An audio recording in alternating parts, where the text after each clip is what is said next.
Bugün bu tağlıq kentimizde acayip bir tumanlıq gün boldu. Bundaq günlərdə çanğı teyiliş mümkün bulmay qaladı.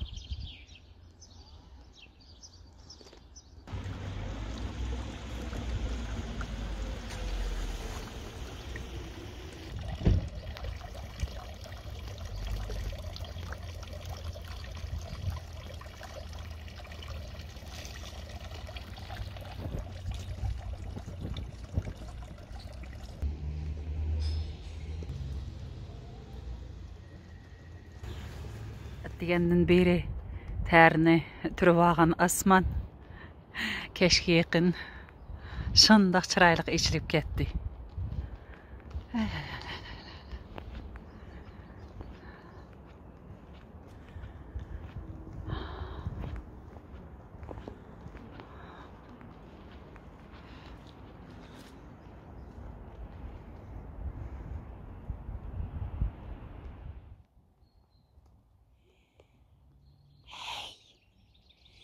Yaxşımı?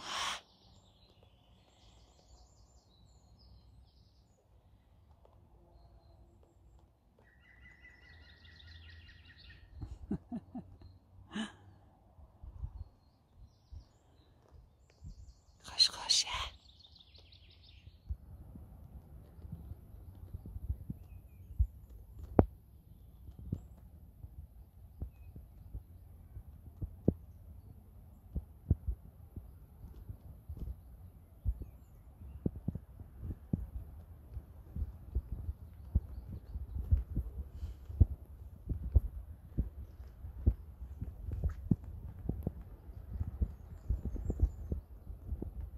Assalamu alaykum.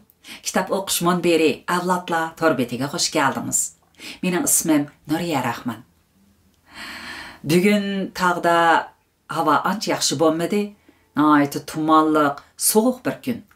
Ammo shundaq kunlarda uyda o'tirib kitap o'qish odamga nihoyat zo'q beradi. Bugun sizlarga o'qib beradigan kitobim Xalida Isroil hadimizning "Men su ichgan daryolar" nomliq hikoya, povest, nasrlar to'plamiga kirgizilgan Tosh shahar nomliq asarning davomi. Xo'sh.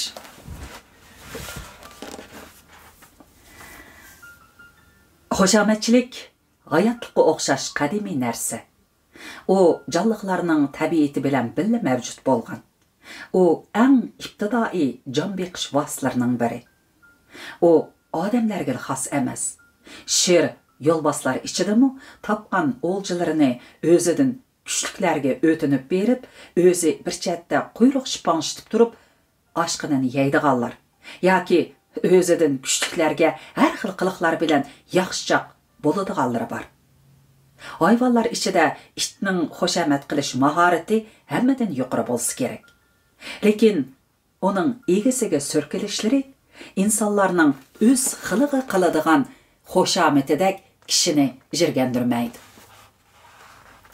U to'liq har xil sop minnatdorlik hissiyotiga, sabiy bolalarning erkilashlariga o'xshab qoladi. Uning egasiga bo'lgan haqiqiy sadoqatini ko'zda tutgandimi, amaliyotda itni xoshamatchi degili bo'lmaydi. Ammo odamlarning xoshamatiga kishiga aytqusiz turli g'arazlar yoshiringan bo'ladi. Uning qismatlari zaruriyatdan bo'lsa-mu, mutlaq ko'p qismi har xil ta'malardan, ochko'zlik, amalparastlik, shuhratparastlikdan bo'ladi.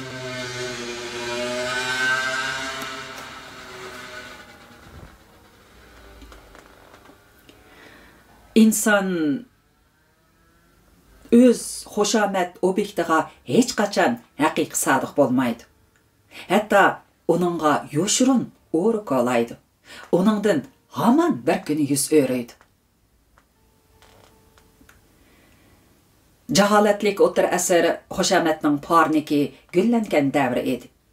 Shekspir kichkida onasining amchikinimi bir hoza maqtib etib, ondan imatdimikin deb ta'riflagan xoshamatchilar yuksak moddiy va ma'naviy madaniyat muhitida mavjudlik imkoniyatidan ayrilib, bizning aramizga ko'chib kelgan bo'lsa kerak.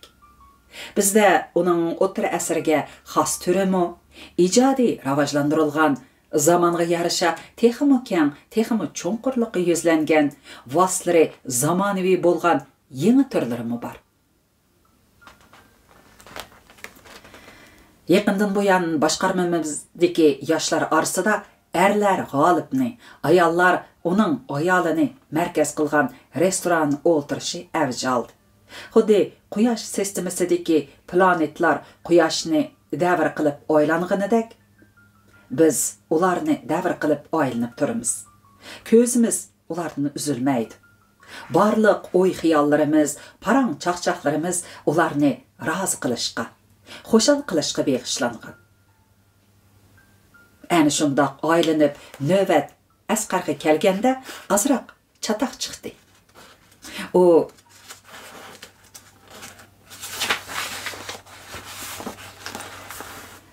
Akşamı biz to'lin oyda o'ltirgan edik. O'ltirish avjiga chiqqanda xeyli qizib olgan g'olib yanfonida so'zlashib bo'lib, bir qiz bilan tansiga tushib ketdi. Qaytib kelganda yanfonini oqtirib hech yerdan topolmadi. Gapning to'g'risi, u o'zining yanfonini qayerga qo'yganligini esiga ololmadi. Asqar xijil bo'lib pir qarab ketdi.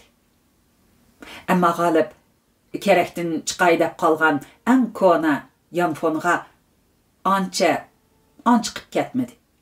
Atskashda Asqarning g'olibning uyiga ayoli bilan birga kirib, yep-yangi esil yanfondan birini qo'yib chiqib ketganligini angladik. Qoida bo'yicha albatta sohibxona to'lish kerak-da. Ba'zilar buni Asqarning hiylasi mekin deyishdi. Qandoq bo'lishidan qat'iy nazar bu ish hammamizni o'yga selib qo'ydi. Boshqalarning qandoq planlarni soqqanligi va uni qandoq amalga oshirganligidan xabarim yo'q. Ayolim ikkimiz maslahatlashib, uydagi birdan-bir faxrlanadigan narsamizni, bir tamga liq keladigan import gelamni onunga taqdim qilmoqchi bo'ldik. Lekin gelamni elib bo'lib, oppoq ko'rinib qolgan tamga qarab, go'yo 10 necha yillik uyimni o'z qo'lim bilan vayron qilayotgandek to'yqoq kelib qoldi. Achchiq tamakidan birini yo'gab chekib o'ltirib, qilayotganimning naqadar razil, bema'ni ish ekanligini his qildim-da, gelamni joyiga esib qo'ydim. Shundan keyin restoranlarga bormas bo'ldim. Boshqalarning nimalarni qilayotganligi bilanmi faqat ko'rim bo'lmadi. Bir kun oqshimi ostimqi qavatdan taraq-turuq ovozlar, naqsh-saz ovozi anglandi. Ilgari g'olib o'ltirgan uyda hozir to'xta o'ltiratdi. Yerim kechada mehmonlar uzashqa boshlaganda ayolimning koni kesili yana tutib, o'tgan qitimqidek to'xta kimlarni chaqirdikin bir qarab baqay deb chiqib ketdi va birdamdan keyin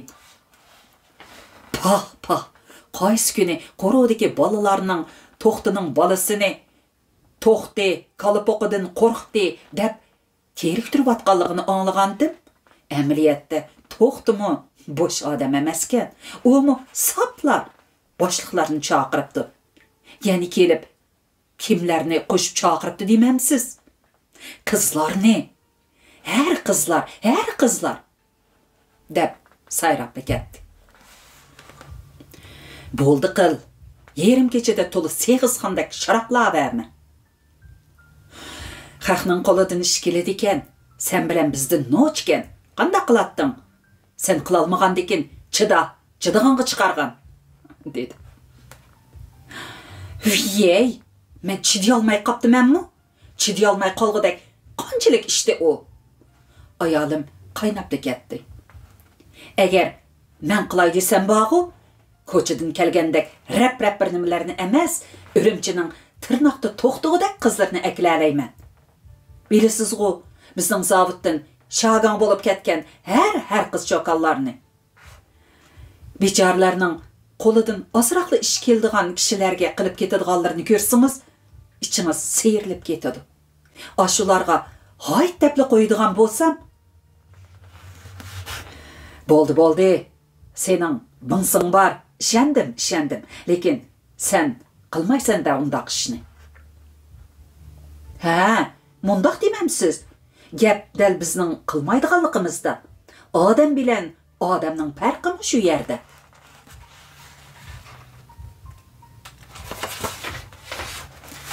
Ayolimning gapidan birdilla so'yinib ketdim. To'g'ri deysan. Odam bilan odamning farqi dal shu yerda. Senza barqancha aqlliq bo'lib ketib barsan, jumu.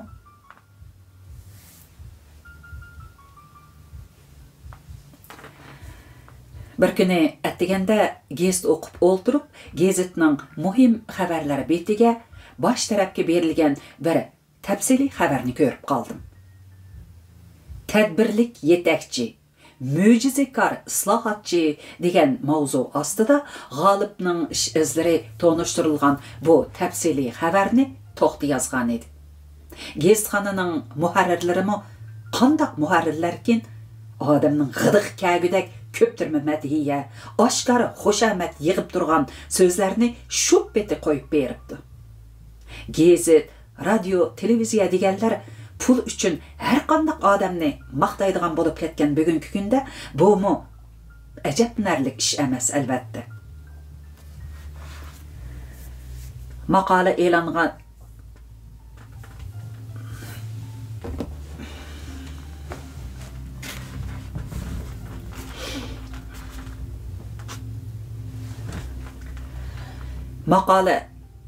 Maqola e'lon qilingan kuni yoshlar idora yenidiki yangi ichilgan oshxonaga yig'ilib uni tabrikladik. Bir nechisi maqoladagi so'zlarni go'yo bekmu shirin bir narsa yeb og'zini tomshivatgandek havas bilan bas-basda takrorlashib ketishdi. Yana ba'zilar G'olib akamning natijalarini biror parcha maqola bilan ta'riflab tugatkili bo'lmaydi deyishdi. To'xti bir necha kungacha kerilib yurdi. Odatda kiyib yuradigan koni kiyimlarini selib tashlab, sipti tikilgan yangi shim kostyum kiyib, rangli ko'zoynak taqib yuradigan bo'lib qoldi. Bu ish yoshlar orasida yana bir qitim davolg'ish paydo qildi. Demisimi, mansab shundoq xosiyatli narsaki, u do'tni aqlliq, satni chiroyliq, yaramsizni yaramliq qilib ko'rsatalaydi. Hamma ishingga o'ng'ayliq, turmushingga huzur, ko'nglingga shodlik baxsh etadi. Shunga hamma odam jon tikib uni qo'g'lashadi. Hozirgi kunda kimdan kim kam? Axloq, fazilat, bilim, iqtidor deganlar oz to'la bo'lsa-mu, hisobga ilinadigan davrlar kelmasga ketdi. Kasbiy qobiliyatiga, bilimga ishonganlar og'izni ichib qilaversin. Kim tadbirlik bo'lsa, ma'lum jihatda boshliqni rozi qilib, ko'nglini putolasa, omad uning.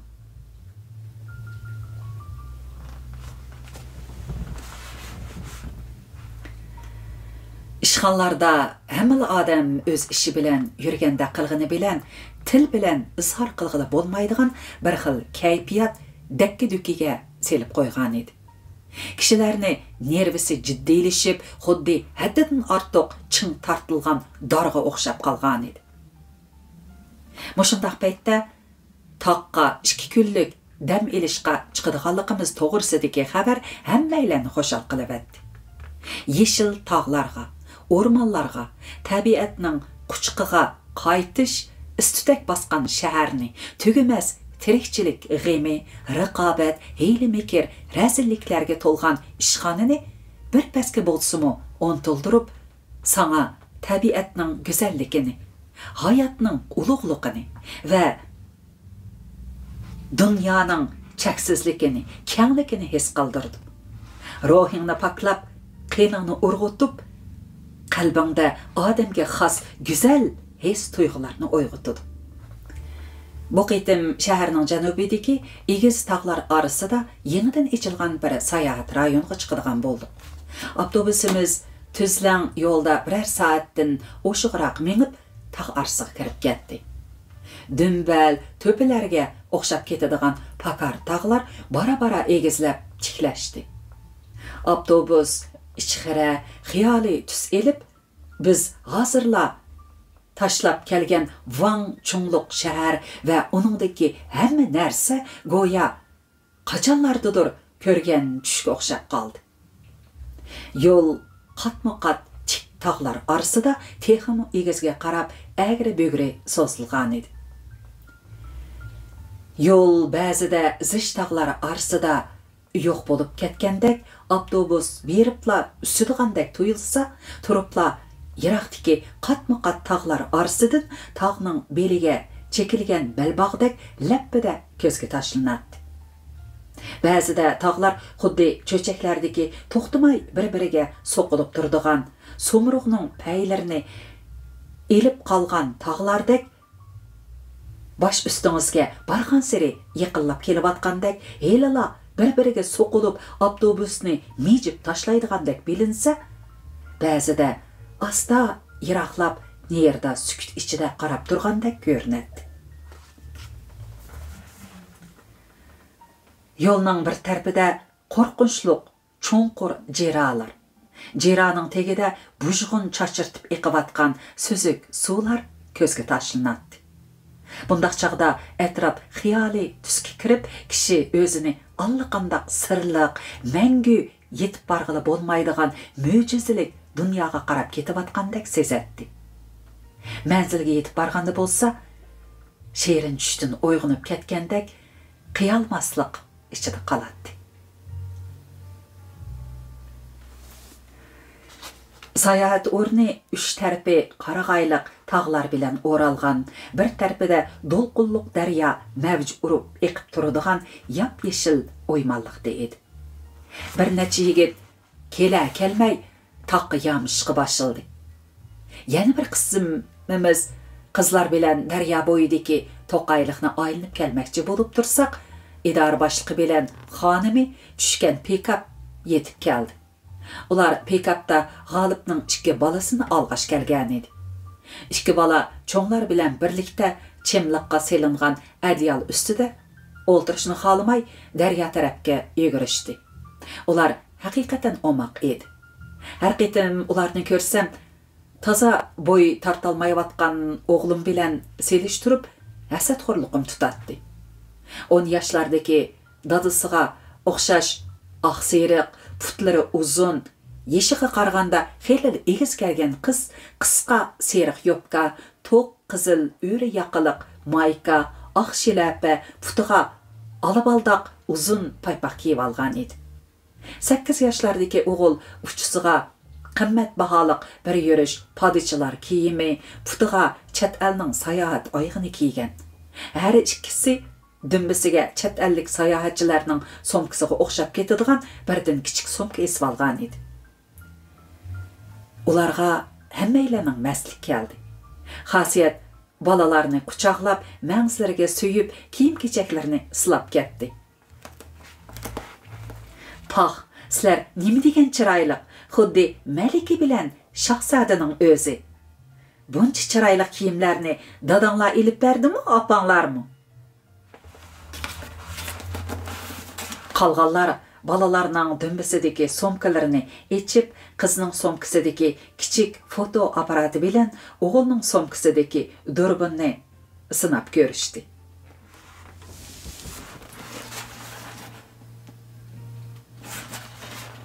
Daryo bo'yida chiroyli bir ravaq bor edi.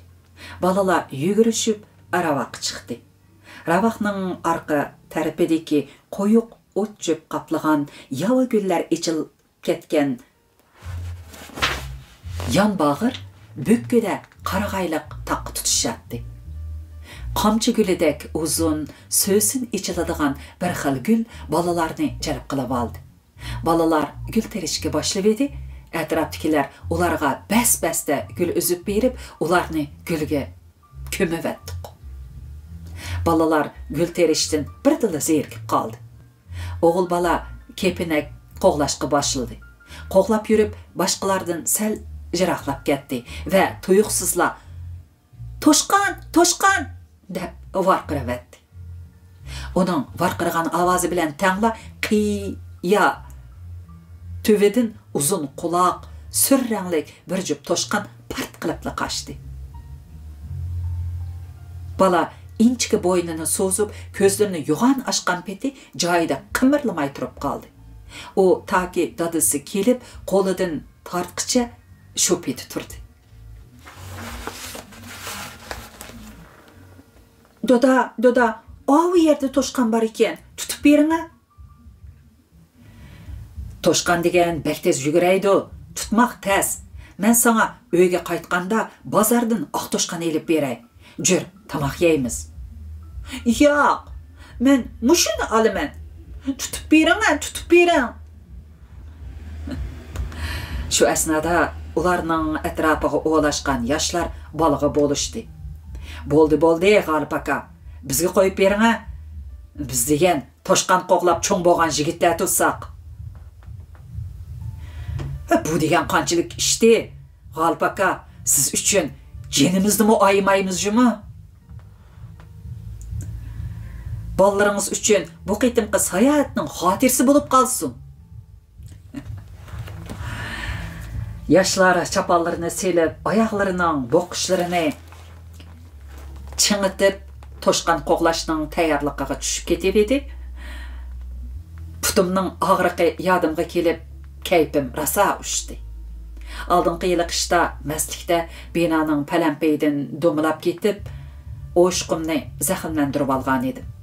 Shundan tartib, qor yomg'ir yoqqan kunlar yoki qattiqroq harakat qilgan vaqtimda zaxmlangan yer og'riydigan bo'lib qolgan edi. Bo'lmisiz-a, toshqan qo'qlashqa qanchalik ta'mimning borligini bugun bir ko'rsatib qo'ydi ekanman.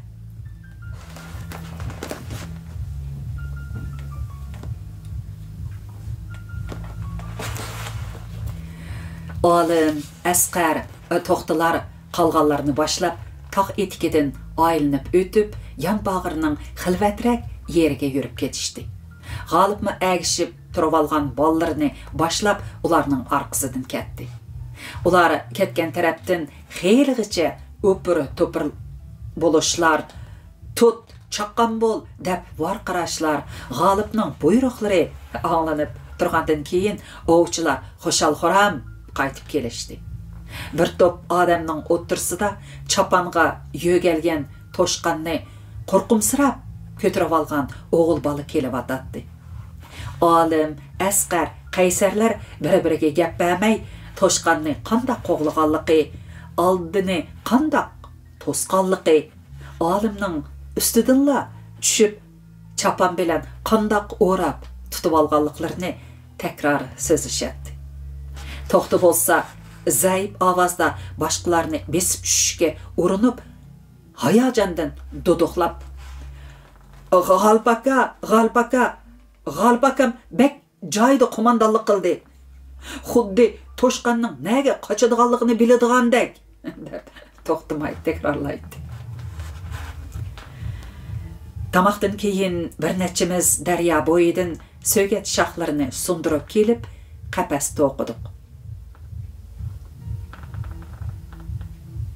Ozuq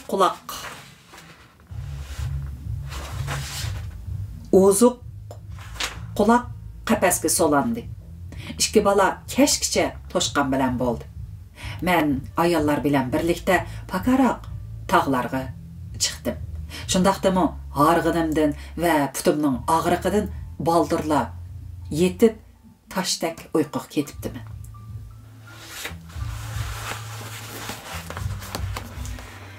Atdiganda uyg'unibla bino oldidagi rangdor tosh yotqizilgan arasidan o't cho'plari o'nib chiqqan yo'l bilan daryo bo'yiga mangdim. Saharda yoqqan o'tkinchi yomg'ir daldaraq o't cho'plarni yuyib yashartib atgan edi. Anda sanda ko'rinib qolgan qora yer texi nam edi. Daraxtlikda qushlar vichirlab sayrashmoqda. Сәһәрнең нәм хош soğuk havası бәдәнне сәл қорып тұрсымы, кішіге huzur bağışlaydı. Bu şəhərdə zadılı tepilmaydıgan, pakiz zeminning, tağning, daryoning, yeşillikning hidi kelib turadigan havo edi. Daryoning heriqi tarafidagi tog' orqasidan quyoshning dastlabki nurlari chechilishga boshlagan edi. Daryo bo'yida keng eteklik oq to'ri ko'nglak kiygan, qo'ng'ir chochlari yelkisida yeyilib turgan bir qiz xuddi hozirla suv ichidan chiqib kelgan suv parisidek xiyol bilan oyoq tarafga qarab asta ketib atadi. Onundan sal nerda qo'yuq daraxtlik ichida bir yigit qiz tarafga pat-pat qarab qo'yib daraxtga yo'nib turadi.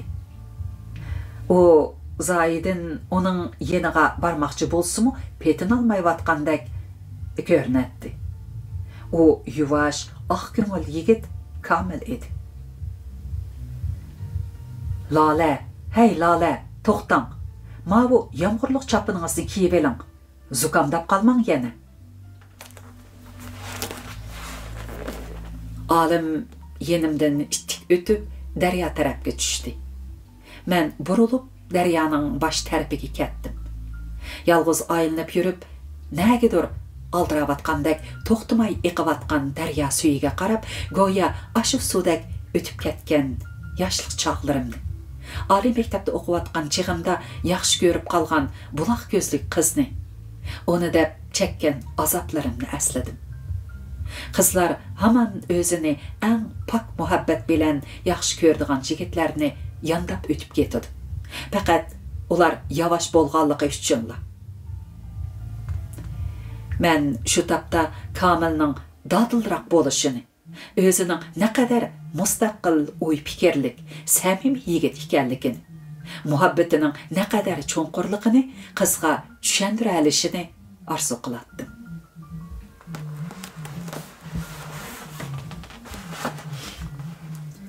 Tushda dasturxonni daryo bo'yiga soldik. Yeb ichib bo'lib, qiz yigitlar tansiga tushdi. İdare başlıqının beşiğe baqqanda hüsni ve xulqini yo'qotmagan xonimi basxo'r yigitlar bilan arq-arqadan tansi o'ynab, chimliqdan o't chiqaravatdi. Yana bir tarafda idora boshlig'i bilan G'olibni cho'rdab ichishivozliq davom qilmoqda edi. Tutilgan haraqlarını içib etib, xeylila qızıb algan G'olib idora boshlig'iga yaqin o'tirib elib, buningdan keyinki islohot planlari to'g'riliq nutq so'zlab atadi. Boshliq uni hadab maqtaydi, dumbisiga shapaloqlaydi. Arlab uni cho'kirib, o'zini maqtaydigan gaplarni qilib qo'yadi. Har ikkisi bir-birining gapini anglamay, o'zining gapini qilishadi. Qolganlarimiz ularni cho'rdab o'ltirib, ularning gapiga kelsi kelmas var qirishib, do'st tortib kulishyapti.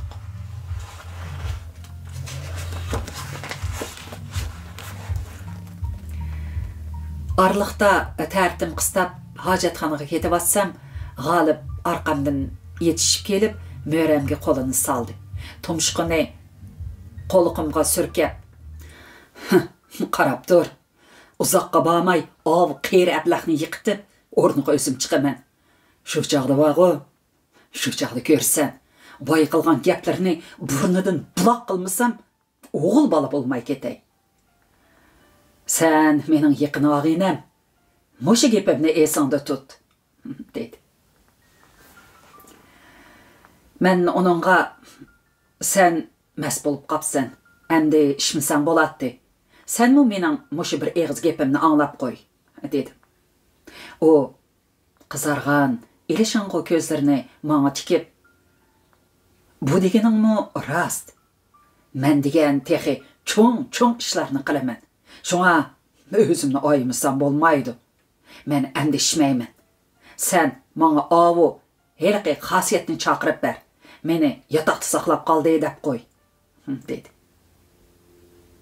Birdilla g'azibim o'rlab, yo'qol ko'zimdan. Men qilmagan mushu ifloslik qaptimi? Yo meni to'xta deb o'ylab qoldingmi? Demoqchi bo'ldim. Ammo nemishqidir zuvan sürmedim. Qaytib ketib etib, ko'z oldimga xosiyatning tishlarini chiqarib kulib turadigan, xosiyat nima desa, shuningga ishinibla qoladigan tuz ko'ngil er kelib oldi. Boshxonaning yeshil ranglik formasini kiyib, alırashla yuradigan bu yigit G'olibni nayt cho'ng ko'ratdi. Birarsi G'olibning yomon gapini qilsa, darhol uning bilan so'qishib ketadi. Turibla, "Nemanchi qilaman? Gap ayol bo'lg'uchidir-ku. Qani, xosiyat nima deydi ekan? Ko'rib baxmaymi?" degan o'y kelib, beribla xosiyatni tansiga tartdim. Tansi o'ynab etib, "G'olib sizni izlab yata tarafga ketib qoldi" dedim. Xosiyatning chiroyi shu hamon o'zgarib, ko'zlari o'ynab ketdi. Alqanimda turgan qo'lini tortib elib, "Voy, shundaqmi? Undaq bo'lsa men berib baqayjimi?" deb burilib mangdi. Uning harakati shu qadar chaqqan, keskin edi. Turqidan hayajon aralash taqozolik chiqib turadi. Arqasidan qarab turib, ko'nglim bir qism bo'lib qoldi. Nemishqi dedim shu gapni, men zodi qandaq odam degan savol yurakimni tatlaydi. Uni olg'udan ko'k do'nay daryosi yangravatadi. Atrofda rangarang kiyingan kishilar o'ynab, kulishib-atadi. Olim suv parisi bilan pirqirab vals o'ynamoqda. Ularga qarsang, John Strauss bu musiqani xuddi mushu bir jup yosh uchun ijod qilganmikin deb qolsin. Sal nerda Asqar idora boshlig'i bilan xonimni, G'olibning bolalarini har xil ko'rinishda suratga tortib atadi. Arlab ularga boshqalarmi qetilib atadi. Balalarga birdam qarab turib, o'g'limni seg'inganligimni his qildim. Birdalla ko'z oldimdagi ishlarning hammasi shunchalik ma'nisiz bilindi. Shu tariqada nima qilarimni bilmay tursam, tunugin mashinadan tushgandan tortib, o'choq beshidan ayrilmagan Shokir akam 5-6 zig' kavob bilan yerim botolka aroq ko'tarib kelib qoldi. Uni ko'rib, xuddi Nijotchimni ko'rgandek xushal bo'ldim. Ikkimizla ravaq tarafga ketdik. Atrofdagi yap-yeshil tog'larga, dal-daraxtlarga, do'lqinlanib eqivatgan daryoga qarab o'ltirib, yana ikki romkadan qiqivatdik. 3-chi qitimda endi ishlayli. Yo'l yomonkan, shaharga saqroq ketib olayli desam, Shokir akam, "Qo'ying bu shaharni" deb kimningdir she'rni yodlashga boshladi. Talva miskin bu go'zal shahar, tabiatdan yiroq bir joyda, bir buvayning tamkin tushida, tosh yuz, tosh qo'l ham tosh yuraklar, tosh ko'zida shig'il yig'lagan nodonlikning qatlamlarida, uxlab yetib toshga aylangan tosh badallik, tosh hissiyotliq, demakki tosh odamlar to'lgan tosh shaharga katta aylanib.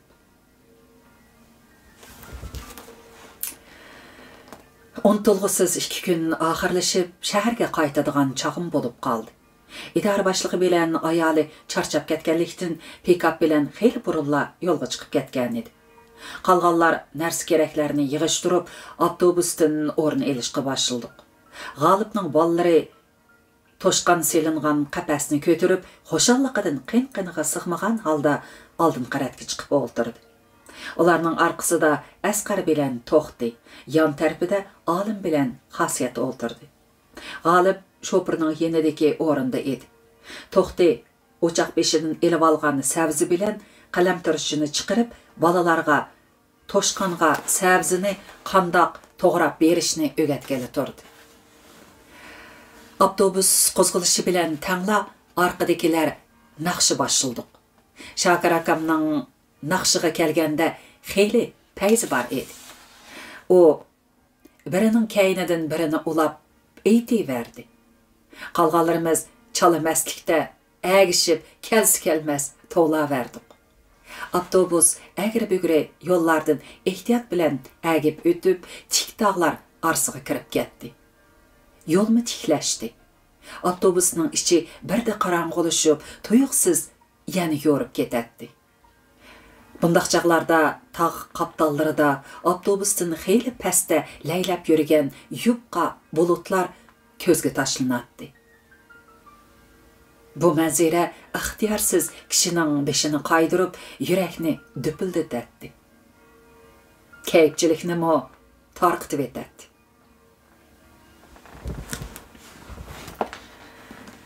G'olib Yugoslaviya partizanlarining xayr-xo'sh do'stlar degan naqshisiga isqirtishga boshlab edi.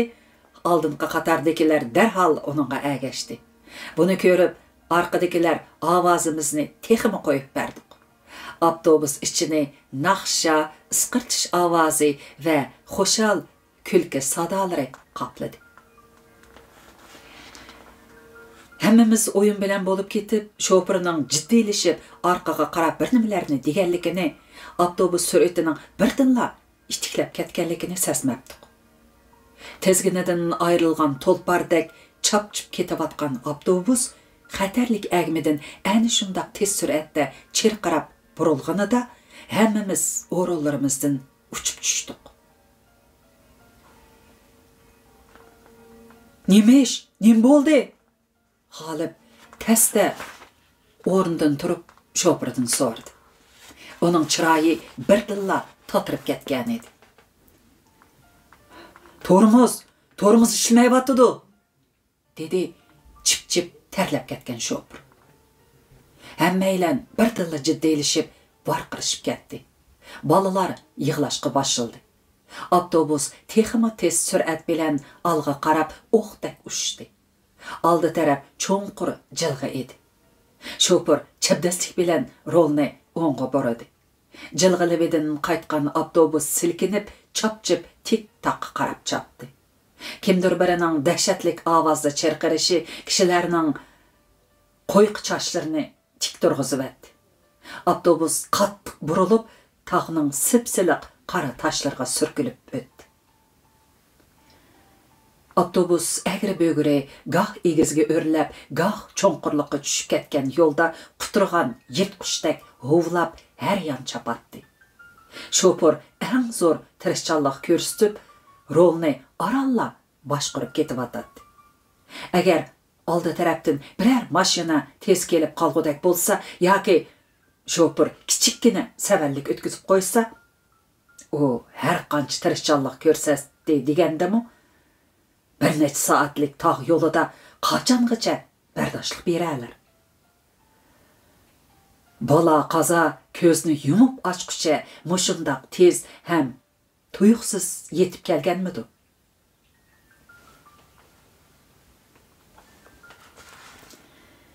Kishilar talvalashgan avtobus ichida har yon tasqilib yurib, eng oxirgi payt yetib kelgicha jinini elib qochqudek biror imkoniyat izlashatdi.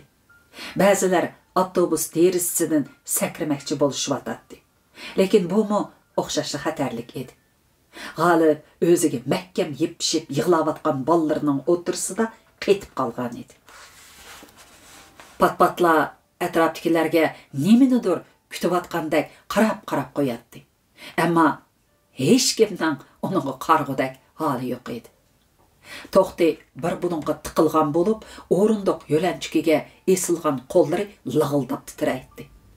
Xosiyat derazaga qarab, "Voy sit bolalarim!" deb yig'laydi. Olim asqarlarmi o'z jonlarining qayg'usida qilishgan edi.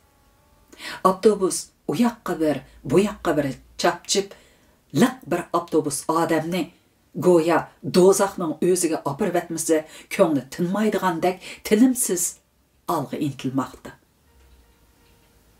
Shofir oxirgi kuchini va g'ayratini ishga solmoqda. Qachonlardadir Shokir akam shofirning yanida paydo bo'lib qoldi. Uning shofirlikdan xabari bor edi. Uning bom-bom chiqadigan ovozi kishiga ishonch bag'ishlaydi. Orqadagi bir nechalar derazadan sakirdi. Qalğanlarmı qiya-chiya qilishib, bir-birini ittirishib derazaga olashdi. Mening putum sakrashga yaramaydi. Balkim jilg'iga o'zimni tashlab o'lganimdan avtobus bilan billa pachaqlanib ketganim yaxshiroqdi deb o'yladim. Hamma odam shundoqmi emasmi bilmadim, lekin shu oxirgi daqiqalarda o'limga qarab jinining boricha chepib ketayotgan avtobus ichida ixtiyorsiz hayotimda o'tkazgan gunohlarimni asildim. Beqib qatarga qo'shib qo'ygan tog'amni yo'qlab turolmaganligimni, boshliq akam bor deb yolg'on so'zlab idoradagilarni aldab yurganimni, hatto xotinimni qo'yib etmoqchimi bo'lganligimni, muavin boshqarma boshlig'i bo'laman deb so'zlamas bo'lib elib, Shokir akamning dilini ranjitganliklarimni, texi bugunla xosiyatni jinoyat yo'liga boshlaganligimni. Balkim bu olamning egisining menga va menga o'xshashlarga bergan haqqoniy jazosidir. U mushu usul bilan o'lgan nomus vijdonimizni oxirgi minutlarda bo'lsa-mu uyg'otmoqchi bo'lgandi.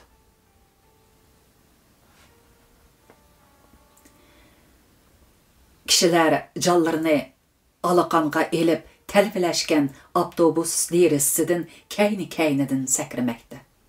Olimmi derazaga yamashdi. Deraza girbikiga dastlab turib, bulungda tugilib o'tirgan Lalayga bir qarab qo'ydi-da, beshini burab, ko'zini yumg'inicha tushib ketdi. Xosiyat o'ziga eslab turgan kichik qizining qo'lini silkib ojirtib derazaga chiqdi. Putlarini yig'ib, qo'llari bilan beshini changallab o'zini qo'yib etdi. Lalaning yeniga jimg'ur yigit Komil kelib o'ltirdi. Lala go'ya yaqinlab kelayotgan o'limdan xabarsizdek xotirjamlik bilan yigitning mo'rsiga beshini qo'ydi. Yigit uning qo'lini mahkam tutib olgan edi. Bolalar yig'lashmoqda. G'olib texicha xudini yo'qotgan holda o'ltiradi. Qonsiz barmoqlari dirildab titraydi. Bir chaqda u o'g'lining qo'lidagi qafasni ko'rib qilib, g'azab bilan uningga chang soldi. Toshla buni. Ikking oz kelib qopsanmi menga? Bola qafasni qo'yib bergil o'nimedi. Uning kichik barmoqlari bir-biriga kirishib ketgandek edi. Shu paytda avtobus tez burilishdan qattiq silkindi. Kishilar yana bir qitim o'rto'pi bo'lishdi. Bir bulungda o'tirgan to'xti kimlarningdir ustidan o'milab o'tib derazaga esildi. G'olib birdilla umitlangandek bo'lib bo'g'iq ovozi yolvordi. To'xti, to'xtab turg'ina. Ma'vu bolalarning birsini. O'tib bara voy adash. Bolalaringga o'zingni yubomamsan. To'xti G'olibning qo'llarini silkib etdi. G'olib dahshatlik bo'ronda qolgan qo'lvaqdak chayqilayotgan avtobusda daldanshib turadi. Putiga esilib yig'layotgan ballarga qarabmi qo'ymay, go'yo qandaqdir bir sadolarga quloq selayotgandek qiladi. Avtobusning hammali yer titraydi, g'ijildaydi, jaloqshaydi. Go'yo hozir uyisidan ajrab pachaq bo'lib ketadigandak qiladi. Derazadan yo'lning bir chetidagi qo'yuq yeshil o't-cho'p o'sgan yontuluq ko'zga tashlanib turadi. G'olib birdanla bolalarni eshittirib etib, titrab turib derazaga yamashdi.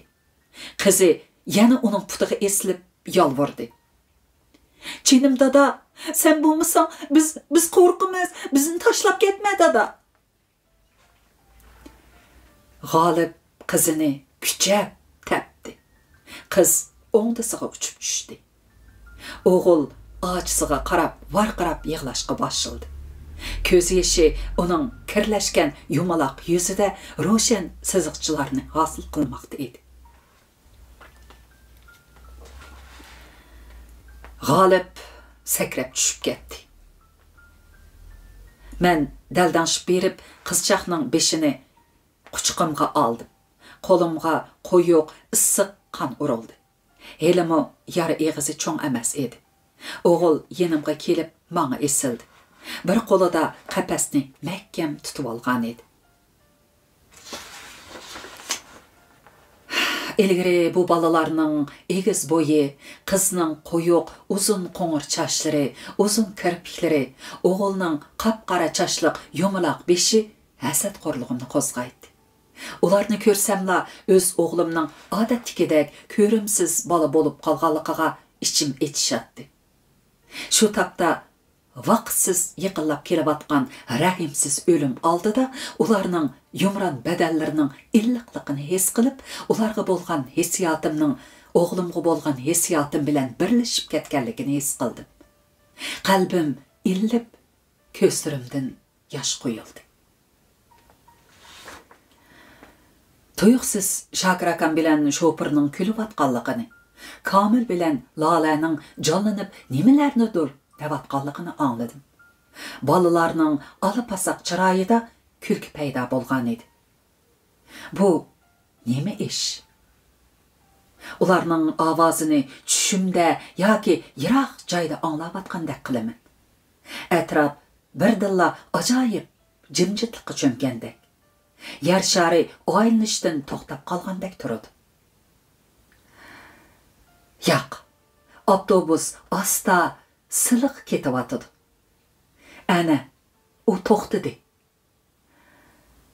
Shu chaqdala ko'z oldim vallada yo'rib ketgandek bo'ldi. Vujudim til bilan tasvirligisiz shodlikqa, baxtiyorlikqa cho'mildi. Qarasam, Shakir akam bilan Shopir quchoqlashib etibdi. Lola bilan Komil quchoqlashdi. Bizmi quchoqlashdik. Hammamiz bir bo'lib quchoqlashdik. Yig'i aralash kulishdik. Bu o'lib tirilgan odamlarning shodligi ham baxtiyorligi edi. Shopir avtobusni kayniga yondirdi. Avtobusdan sakraganlarning ko'p qismi yaralangan bo'lsa-mu, masala cho'ng emas edi. Faqatla G'olibning yarasi ig'irda qiladi. Yo'l bo'yi to'xtamay ingrab chiqdi. Tenining og'riqimi yoki qalbining og'riqimi belgili bo'lmaydi. Chunki bolalari uni ko'rganda oldiga yugurib bormadi, balki qo'rqib mening kaynimga o'tib oldi.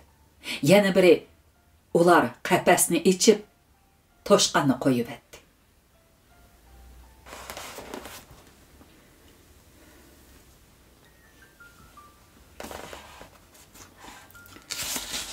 Bir aydan keyin G'olib meni ishxonasiga chaqirib, tashkilning meni o'stirishni o'ylashyotganligini aytdi. Men tashkilga rahmat aytib, qat'iy qabul qilmaydiganligimni bildirdim. Sababini aytib bera olmadim. Ishqilib, men uchun o'tgankidek gap qilmaydigan bo'lib elish nihoyatda ig'ir ish. Men Shakir akamga o'xshash ko'nglimga kelganini deb, xohlasam chaqchaq qilib, xohlasam ancha-muncha ichib qo'yib, xohlaganda kishilar bilan shaxmat o'ynab, erkin, ozoda yashashni xohlayman. Shundoq, men aytib berolmagan sabab mana mushu. Shundoq qilib, oxiri To'xti muavin boshqarma boshlig'i bo'ldi. Shuningdan keyin qo'rodagi kichik bolalar uning bolasini To'xti qolib o'qidan qo'rqdi deb teriktirmaydigan bo'ldi.